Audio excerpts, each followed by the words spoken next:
सभी को नमस्कार। करियर फर्स्ट चैनल पर आपका स्वागत है। आज का डिक्टेशन लिखने के लिए तैयार रहें। Yes, ready, start. स्वतंत्रता की प्राप्ति और स्वतंत्रता, समानता एवं भ्रातृत्व पर आधारित नवीन संविधान को अपनाए जाने के बाद लोकमत के निर्माण और उसकी अभिव्यक्ति के साधन शक्तिशाली हुए।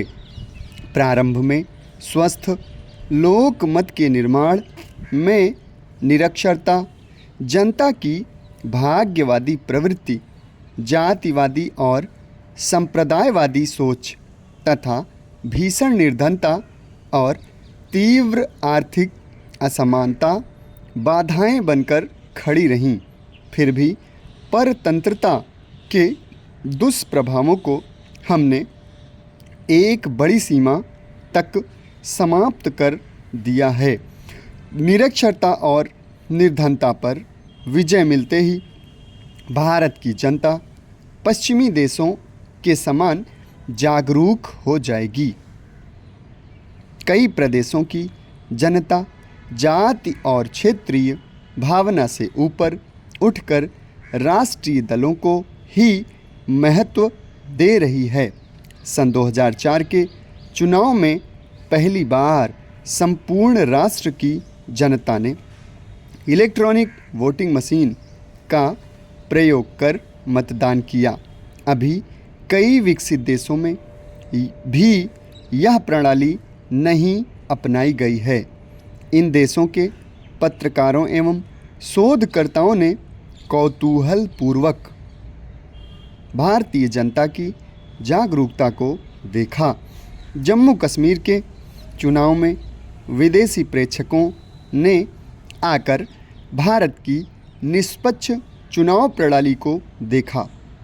यह भारतीय जनता की लोकतंत्र में बढ़ती रुचि और समझ को प्रतिबिंबित करती है। फिर भी यह खेद व्यक्त करने वाली बात है कि चुनावों में जनता की सहभागिता अपेक्षा के अनुरूप नहीं रहती। पढ़े लिखे व्यक्ति भी मतदान में भाग लेने में अरुचि का प्रदर्शन करते हैं। लोकतांत्रिक प्रणाली ने जहां वर्तमान भारत के निर्माण में अपना योगदान दिया, वहीं इसकी कुछ सीमाएं भी नज़र आती हैं। अक्सर ऐसी बातें भी होती हैं, हमने जो कुछ इस व्यवस्था से सीखा वो महज किताबी बातें हैं। दरअसल सच्चाई इससे इतर है।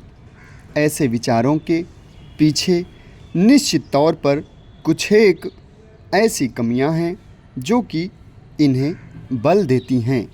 चुनाव जीतने के बाद सरकारें अक्सर ये भूल बैठती हैं कि उन्हें सरकार तक पहुंचाने का आधार क्या है।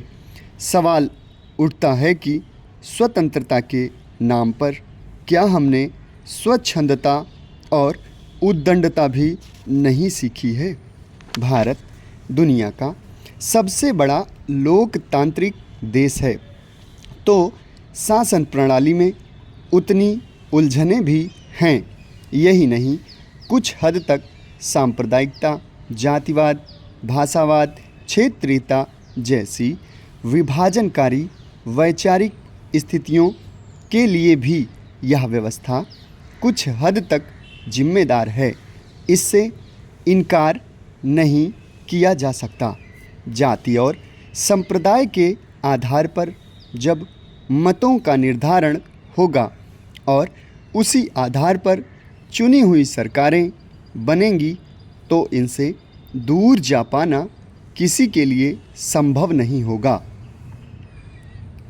हमारी लोकतांत्रिक व्यवस्था में कई कमियां और कुछ संस्थानात्मक विकृतियां हैं, जिनका संबंध प्रायः देश में उत्पन्न होने वाले विभिन्न आर्थिक राजनीतिक संकटों से जोड़ा जाता रहा है।